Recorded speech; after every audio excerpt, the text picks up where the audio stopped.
The Rosewood Grand Hotel's bridal suite consultation room was exactly as I remembered it. Floor-to-ceiling windows overlooking the harbor, crystal chandeliers catching the afternoon light, and soft classical music playing through invisible speakers. I designed this room myself 3 years ago when I purchased the property. My sister Victoria sat across from the wedding coordinator, her fiancé Brandon beside her, both of them radiating the kind of confidence that comes from never being told no. Mom sat at the head of the table like she was chairing a board meeting, her designer handbag placed prominently on the glossy mahogany surface. I sat in the corner chair they designated for me, the one furthest from the table. The courtesy invite chair, Victoria had called it when she texted me about this appointment. So the ballroom can accommodate up to 400 guests, Amanda, the wedding coordinator, explained. The package includes full catering, premium bar service, your choice of floral arrangements from our preferred vendors, and a dedicated event staff of 20. It's perfect, Victoria breathed, squeezing Brandon's hand. This is exactly what I envisioned. How much? Mom asked, always practical. Amanda smiled professionally. For a Saturday evening in June with the full premium package, the total comes to $480,000. I kept my expression neutral. I'd set those rates myself last year. Brandon whistled low. That's significant. It's worth it, Victoria said quickly. This is my dream wedding, Brandon. I've been planning this since I was a little girl. We can make it work, Mom assured them. Your father and I have been saving. We'll contribute half. Brandon's parents have agreed to cover another $150,000. That leaves about $90,000 for you two to handle. I can pull from my savings, Brandon said, though he looked slightly pale. We'll make it happen, Victoria declared. Then her eyes slid to me for the first time since we'd arrived. Of course, if Rachel wanted to contribute, that would help. All eyes turned to me. I'd be happy to help, I said quietly. Really? Victoria's eyebrows rose. Because you didn't offer to help with the engagement party. Or the bridal shower. Or literally anything else. You didn't ask. I shouldn't have to ask. You're my sister. You should want to help. I nodded slowly. Hey. I'll cover the entire venue cost. The room went silent. The entire cost? Mom repeated. $480,000. I'll pay for the hotel venue package. Victoria and Brandon exchanged glances. Mom's eyes narrowed. Where exactly would you get $480,000, Rachel? Mom asked carefully.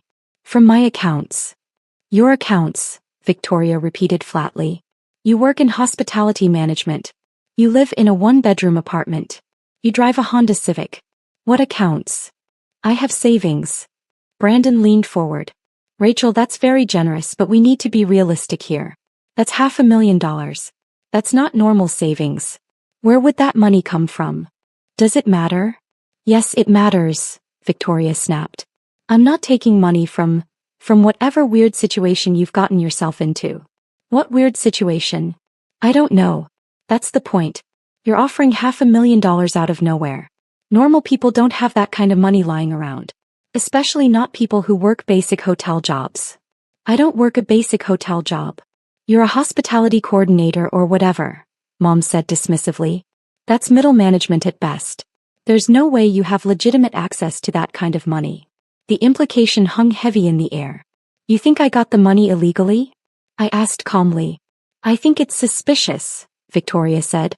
And I think if you actually had $500,000, you wouldn't be living in a tiny apartment and driving a car from 2015.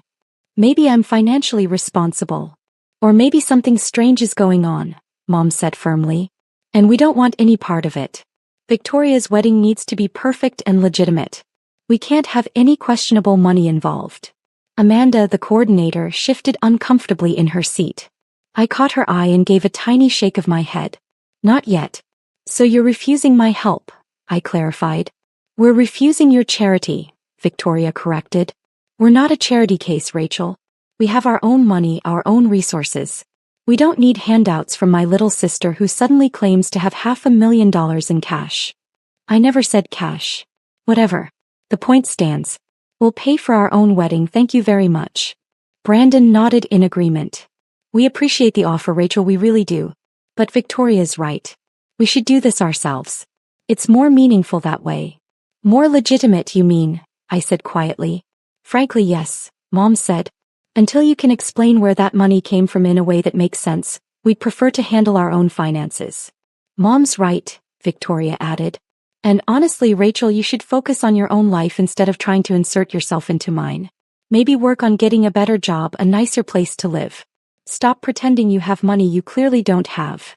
I'm not pretending. Then prove it. Show US bank statements. Show us where this money came from. You want to see my financials? If you're going to make wild claims about having $500,000, yes. I pulled out my phone.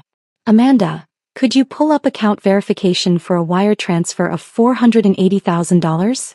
Amanda hesitated, looking between me and my family. Are you sure, Ms. Chin? I'm sure. She opened her tablet and pulled up a banking interface. I'll need authorization codes.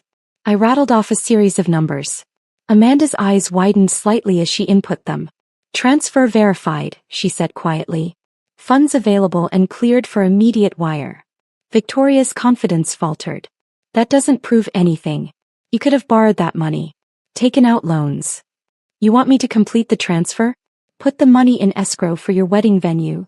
No, Mom said quickly. Because we still don't know where it came from. For all we know, you've gotten involved in something illegal. Identity theft, fraud, who knows what. I work in hospitality management. So you keep saying. But hospitality coordinators don't have $500,000 wedding budgets lying around. Brandon cleared his throat. Look, Rachel, I'm sure you have your reasons for whatever's going on. But Victoria and I have discussed this and we want to do things the right way. Traditional.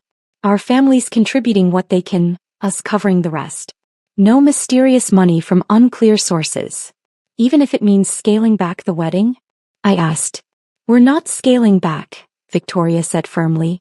We're having the Rosewood Grand, the full package, everything perfect. We just don't need your suspicious charity to make it happen. The Rosewood Grand is important to you? It's my dream venue. I've wanted to get married here since I was 16. It's the most prestigious hotel in the city. Only successful people get married here. Successful people, I repeated. Yes. People who've actually accomplished something. People with real careers and real money. Not people playing dress up with mystery funds. Mom nodded approvingly. The Rosewood Grand represents a certain caliber of client. When you have your wedding here, it says something about your status, your family's status. It's an investment in reputation. And you think my money would taint that reputation?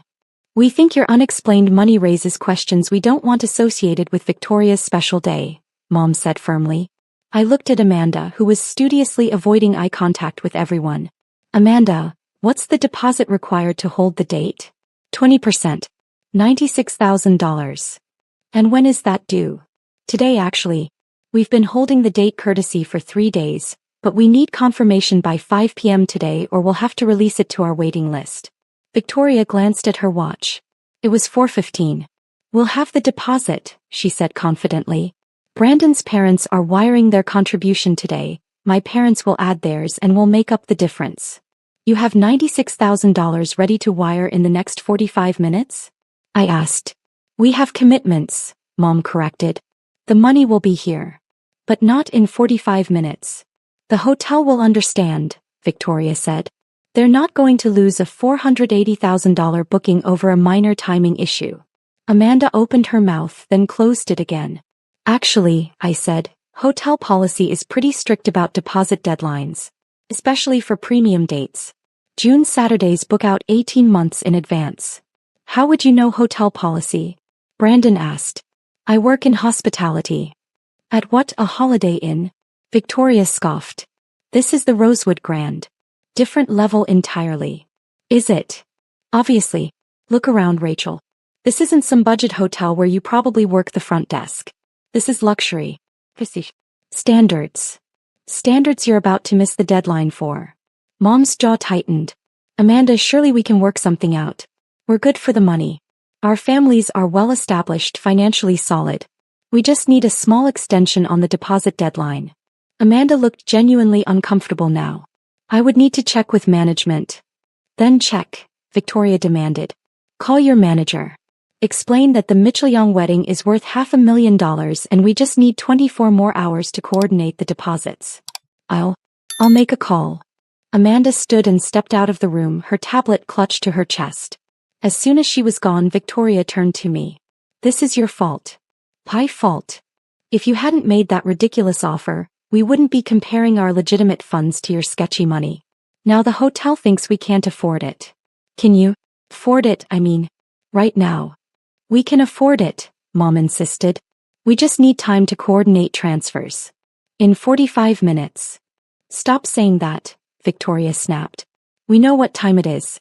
We know the deadline. We'll make it work. How? That's not your concern. You've made it very clear you think we can't handle this ourselves. Well, watch us. Brandon pulled out his phone. I'll call my parents. See if they can expedite their wire. He stepped away, speaking in low, urgent tones.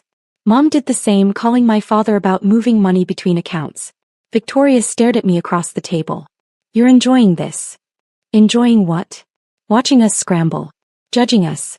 Thinking you're better than us with your mystery money and your smug little comments. I offered to help. You refused. Because your help comes with too many questions. Where did you really get that money, Rachel? What did you do?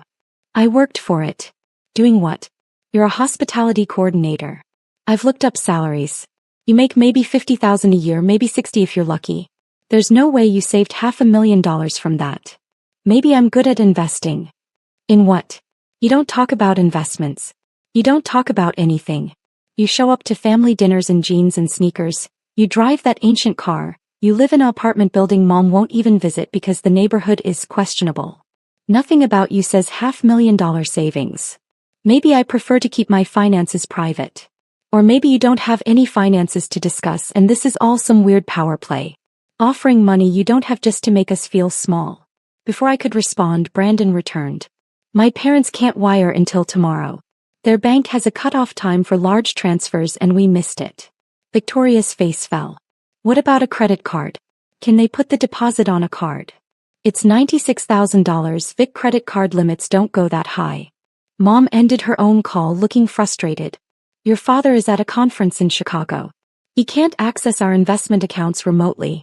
He's trying to authorize me, but it's going to take time. How much time? Tomorrow at the earliest.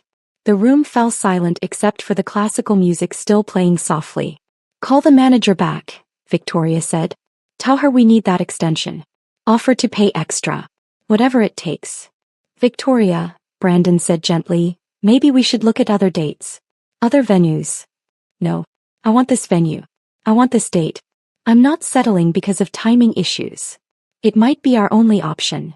Then we'll figure something out. She looked at me again and I saw the calculation in her eyes. She was considering it. Considering taking my money despite everything she'd said. Don't, I said quietly. Don't what? Don't ask me again. You made your position clear. My money is suspicious. Taking it would taint your reputation. Remember. Things have changed. Nothing has changed except you're realizing you can't actually afford this venue on your own. Mom stood up sharply. We can afford it. We simply need time. Time you don't have. Then we'll find another venue, Victoria said, but her voice cracked. There are other hotels. Are there? Other hotels that represent your caliber? Your status? Your success? Stop it, Rachel. I'm just repeating what you said. The Rosewood Grand is for successful people. People with real careers and real money. Not, how did you put it? People playing dress up. Brandon put his hand on Victoria's arm. Vic, maybe we should listen to what other venues have available. The door opened and Amanda returned, but she wasn't alone. Behind her was Michael Torres, the hotel's general manager. I'd hired him 2.5 years ago after he'd managed the Peninsula Hotel downtown. He was excellent at his job. Michael's eyes found mine immediately and I saw the question there. I gave him a tiny nod. Ms. Mitchell, Mr. Young, he said professionally, addressing Victoria and Brandon. I understand there's a question about the deposit timeline. We need an extension, Mom said immediately. 24 hours. We're good for the money, we just need time to coordinate transfers. I see. And you're planning to book the premium package? $480,000 total. Yes. That's a significant booking. We appreciate your interest in the Rosewood Grand. Victoria relaxed slightly. So you'll give us the extension? I'm afraid I can't do that. The relief drained from her face. What? Our policy on premium dates is very clear. Deposits are required by the deadline or the date goes to the next party on the waiting list. We have 17 couples waiting for June Saturday availability. But we're here. We're committed. We're planning to pay. Tomorrow, Michael said gently. You're planning to pay tomorrow. Our deadline is today. This is ridiculous, Mom snapped. Over one day? You'd lose a $500,000 booking over one day. We wouldn't lose the booking, ma'am. We'd simply offer it to one of the 17 couples who can meet the deposit requirement today. That's terrible customer service, Victoria said, her voice rising. We're sitting here ready to commit and you're going to throw us out over a technicality? It's not a technicality. It's hotel policy. Then change the policy. I don't have the authority to change policy, Ms. Mitchell. Then get someone who does. Get the owner. Get whoever makes these decisions. Michael's eyes flicked to me again, then back to Victoria. The owner is aware of the situation. And what does the owner say? The owner believes that policy exists for a reason. We've found that clients who can't meet deposit deadlines often have similar issues with subsequent payments. It's a red flag. A red flag. Mom's voice was ice. Are you suggesting we're not financially reliable? I'm suggesting that needing an extension on day 3 of a 3-day courtesy hold indicates potential payment issues. This is insulting, Brandon said. We're not some fly-by-night operation. Our families are established, respected. I'm sure you are. But the Rosewood Grand has standards to maintain. Part of those standards is ensuring our clients can meet their financial commitments. We can meet them, Victoria insisted. Tomorrow. We can meet them tomorrow. Which is after the deadline. By one day. Yes. Victoria stood up abruptly, her chair scraping against the hardwood floor. This is absurd. Rachel, tell them. Tell them you'll pay the deposit right now. Wire the money, do whatever, just get us this venue. Everyone looked at me. You rejected my money 20 minutes ago, I said calmly. That was before, she caught herself. Before you realized you actually needed it? We don't need it, Mom said quickly. We're simply trying to resolve a timing issue. If Rachel wants to loan us the deposit temporarily, we'll pay her back tomorrow when our transfer's clear. A loan, I repeated. A family loan. Temporary. We'll repay you immediately. The same money that was suspicious and potentially illegal 30 minutes ago. We were being cautious, Victoria said. That's different from actually needing help. This is just bridging a timing gap. And what about what you said? About me living in a questionable neighborhood? Driving an old car? Working a basic hotel job? I was surprised by your offer. I didn't mean. You meant every word. Silence fell over the room again. Michael cleared his throat. I need a decision. We have other clients waiting. Rachel, please, Victoria said, and there were actual tears in her eyes now. This is my dream wedding. I've wanted this forever. Please don't let your hurt feelings ruin this for me. I hurt feelings. I'm sorry, okay? I'm sorry I questioned your money.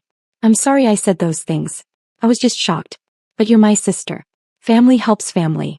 Please. I looked at her, really looked at her. At 28, Victoria had spent her entire life being the successful one, the pretty one, the one everyone praised. I'd been the quiet younger sister, the one who didn't quite measure up. She'd gone to law school, joined a prestigious firm, married the right kind of guy.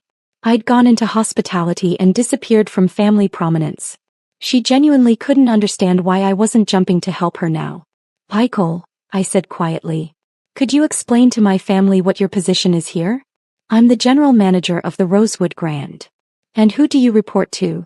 The hotel owner. And who is the hotel owner? He gestured to me. Ms. Rachel Chin. The silence that followed was deafening. Victoria sat down slowly. Brandon's mouth opened but no sound came out. Mom went completely still. I'm sorry, Victoria finally said. What? Rachel Chin is the owner of the Rosewood Grand Hotel, Michael repeated clearly. She purchased the property 3 years ago. I report directly to her.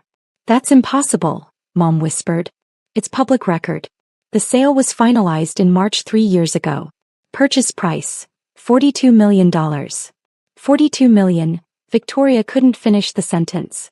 Rachel doesn't have $42 million, Mom said, but her voice was uncertain now. She owns 6 hotels, Michael continued. The Rosewood Grand, the Peninsula Downtown, the Harbor View Resort, the Madison Plaza, the oceanfront luxury suites and the Metropolitan Inn. Combined property value, approximately $230 million. Brandon made a strange choking sound. 6 hotels, Victoria repeated numbly. She also owns the property management company that operates all 6 properties, Michael added. Revenue last year was $87 million. Profit margin, 41%. Stop, Mom said. Just stop. Michael looked at me. I nodded and he stepped back. I started small, I said into the silence. Bought a failing bed and breakfast when I was 23. Fixed it up, made it profitable, sold it for double what I paid. Used that money to buy a small hotel. Then another. Then I saw the Rosewood Grand was going on the market and I couldn't resist. The Rosewood Grand is your hotel, Victoria said like she was testing out the words. Has been for 3 years. The hotel where I've dreamed of having my wedding since I was 16. Yes. The hotel that represents success and status and caliber. According to you, yes. Oh my God. She put her face in her hands. Brandon found his voice. You offered to pay for the venue. Your venue. I offered to gift you the wedding package. The full $480,000. No strings, no repayment needed. Because you own the hotel. Because you're my sister. Mom stood up shakily. This entire time. All these years. We thought you were struggling. You wanted to think I was struggling. It fit better with your worldview. You let us think it. You never asked. Not once in 3 years did any of you ask how I was really doing. You assumed I was barely scraping by because I don't wear designer clothes and I drive a reliable car instead of a status symbol. You could have told us, Victoria said, her voice small. When? At family dinners where you talked about your cases and your successes and I couldn't get a word in? At holiday gatherings where Mom introduced you as, my daughter the lawyer, and me as Rachel she works at hotels? When exactly should I have announced that I owned a hotel empire? Empire, Mom repeated faintly. That's what the business journals call it. I was on the cover of Hospitality Today last month. Featured article about young entrepreneurs in luxury hotel management. None of you read it. We didn't know to look for it, Victoria protested. You didn't care to look. There's a difference. Michael shifted uncomfortably. Should I, give you privacy for this conversation? No, I said. We're almost done. Victoria, Brandon, you have a decision to make. Victoria looked up, her makeup starting to run. What decision? Whether you want to book your wedding here or not. Can we? After everything we said. That depends. Amanda, what's our policy on clients who insult our staff? Amanda had been standing frozen by the door. We ask them to leave. And clients who question the legitimacy of our business practices? Same policy. But I'm not just staff, I continued. I'm the owner. So the question is, do I want to host a wedding for a family that thinks I'm involved in fraud? That thinks my money is suspicious? That told me to stick to budget hotels. Rachel, please, Mom started. I'm not finished. You were right about one thing, Victoria. The Rosewood Grand does represent a certain caliber of client. Clients who treat people with respect. Clients who don't make assumptions based on appearances. Clients who understand that success comes in many forms. We were wrong, Victoria said. About everything. We were horrible and judgmental and completely wrong. You were. So you won't let us book? I let the question hang in the air for a long moment. Michael, what's the cancellation policy on the courtesy hold? Typically the hold just expires at 5 p.m. No penalties. And what time is it now? He checked his watch. 4:47. So we have 13 minutes. Yes, ma'am. I looked at my sister, at my mother, at Brandon who'd been so confident about doing things the traditional way. Here's what's going to happen, I said.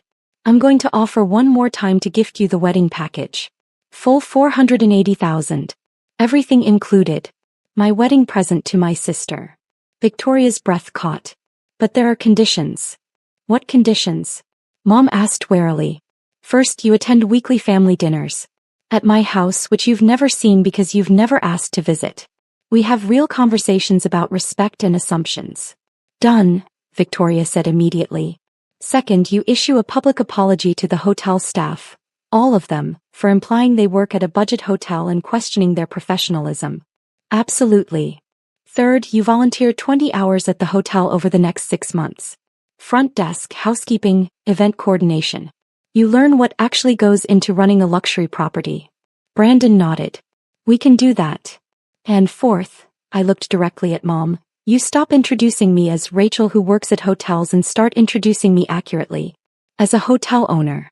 As a successful businesswoman. As someone who's accomplished something. Mom's eyes filled with tears. I will. I promise. You have until 5 p.m. to decide. That's 13 minutes. We don't need 13 minutes, Victoria said, standing up. We accept. All of it. Every condition. You're sure? Because once we process this booking, you're committed to all of those terms. I'm sure. Rachel, I'm so sorry. For all of it. 4 years of dismissing you. For assuming the worst. For not seeing what was right in front of me. I'm sorry too, Mom added. You built something incredible and instead of celebrating it, we belittled you. That was wrong. Brandon cleared his throat. I barely know you, Rachel, but from what I've seen today, you're remarkable. I'm sorry I went along with the assumptions. That was weak. I looked at Michael. Process the booking. Full premium package. Mark it as a family gift from the owner. Wait, Victoria said. $480,000. That's too much. Even with everything it's a gift. Accept it. I don't deserve it. Probably not. But you're my sister and this is your dream wedding and despite everything I want you to have it. She crossed the room and hugged me, crying into my shoulder. Thank you. Thank you. I'll do better. I promise I'll do better. Mom joined the hug, then Brandon, and for a moment we stood there in the consultation room of my hotel, my family finally seeing me for who I actually was. When we separated, Amanda was smiling and Michael looked relieved. I'll process the paperwork, Amanda said. Miss Chin, do you want to sign off personally? Please. She handed me the booking contract and I signed as both the gift giver and the property owner. Victoria watched the signatures with something like awe. 6 hotels, she said quietly. How did I not know my sister owned 6 hotels? 7, I corrected. The contract on the Bayside Resort finalized this morning. I just haven't announced it yet. 7 hotels at 30 years old. 31 next month. How? I worked hard. I was smart with money. I saw opportunities and took them. And I didn't waste time trying to impress people who weren't paying attention. Mom flinched. That's fair. It's true. I built this while you were all busy assuming I was failing. The question now is, are you going to keep assuming or are you going to actually get to know me? Know you, Victoria said firmly. I want to know everything. Your business, your properties, your life. All of it. Same, Mom added. No more assumptions. No more dismissing you. Brandon nodded agreement. Then we start Sunday, I said. Family dinner at my house. 6 p.m. I'll send the address. What should we bring? Victoria asked. Just yourselves. And maybe leave the assumptions at the door. She laughed, a watery sound. Deal. Michael walked them through the next steps of the wedding planning process while I stood by the windows overlooking the harbor.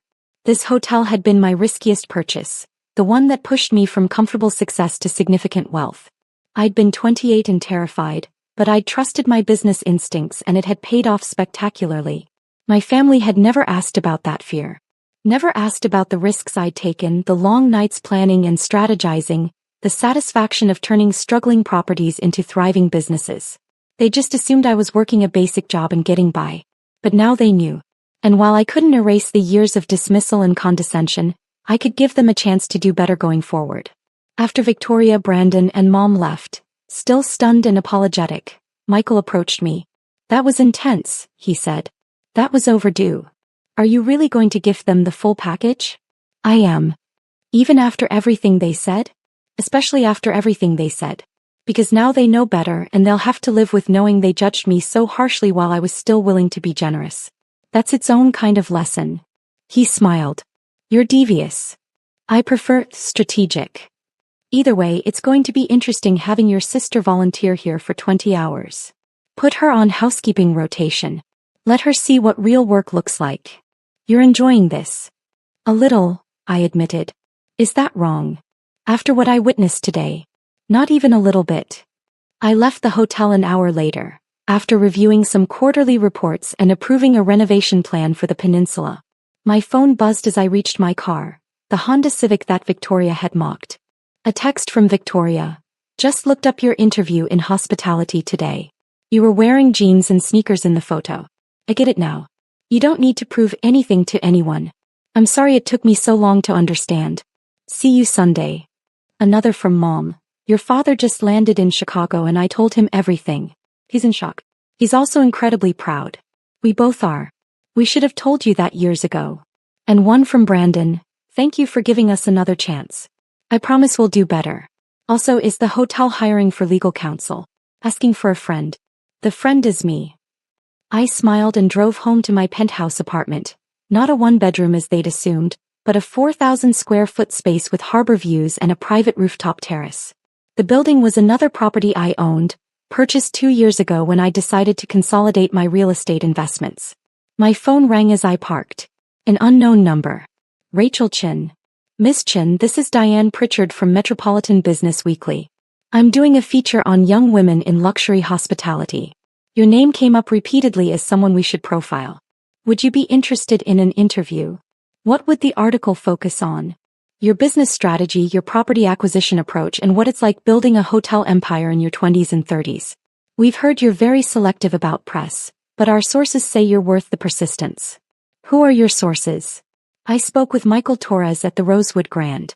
He spoke very highly of you. I made a mental note to tease Michael about recruiting journalists. I'll consider it. Send me the interview questions and I'll review them. Wonderful. One more thing. Is it true you just purchased the Bayside Resort? News travels fast. In this industry, boys. Congratulations, by the way. That property has been on the market for 2 years. Everyone's been trying to figure out who finally bought it. I like a challenge. Clearly. I'll send those questions over. Thank you for your time, Ms. Chin. I ended the call and looked up at my building, my home, my investment that had appreciated 30% in 2 years. Victoria was right about one thing. I didn't need to prove anything to anyone. But it was satisfying to finally be seen. My phone buzzed again. A text from Amanda. Just wanted to say what you did today was incredible. Your sister had no idea what she was walking into. I replied, she does now. That's what matters. Sunday dinner was going to be interesting. I'd show them the penthouse, the terrace, maybe pull up the portfolios on my other properties. Let them see the full scope of what they'd been dismissing for years. But more than that, I'd get to know them too. Really know them. Because while they'd been busy assuming the worst about me, I'd been assuming they didn't care. Maybe we were both wrong about each other. Or maybe they just needed to see me differently before they could appreciate me properly. Either way, we had a wedding to plan. And this time, my family would know exactly who was paying for it and why that mattered more than any assumption they'd ever made. I walked into my building, past the doorman who greeted me by name, up the private elevator to my penthouse, and I smiled. 7 hotels. 87 million in revenue. A sister who was finally seeing me clearly. And a wedding that would remind my family every time they looked at the photos that they'd underestimated me spectacularly. Not bad for someone they thought should stick to budget hotels. Not bad at all.